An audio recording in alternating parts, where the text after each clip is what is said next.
Morning सर्वांना. आणि आज आहे गुरुपौर्णिमा. सो सगळ्यांना गुरुपौर्णिमेच्या हार्दिक हार्दिक शुभेच्छा. आणि हा माझ्याकडनं छोटासा गुलाब.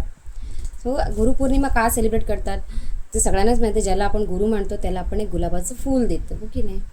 आणि त्याच्याविषयी 2 लाईन तुम्हाला सांगते मी.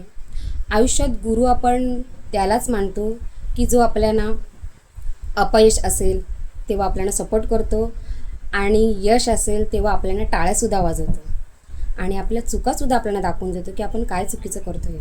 त्याला खरा गुरु म्हणतात. सो पहिला गुरु तर मी ह्यांना मानणार आहे, जे म्हणजे आपले बाप्पा, ज्यांनी आपल्याला जमिनीवर आणलेलं आहे. दुसरं आपले आई वडील, ज्यांनी आपल्याला चांगले संस्कार दिलेले आहे. तिसरं कोण, तर आपला जोडीदार, जो कोणी आपला पार्टनर असेल, तो आपल्याला कायम आपल्या चुका पदरात घेतो, आपल्याला समजून घेतो, आपल्या कोणत्याही गोष्टीला आपल्याला कायम सपोर्ट करतो असतो, आणि चांगले संस्कार द्यायचा कायम प्रयत्न करतो असतो की कुठे कसं राहायला पाहिजे, कसं वागायला पाहिजे.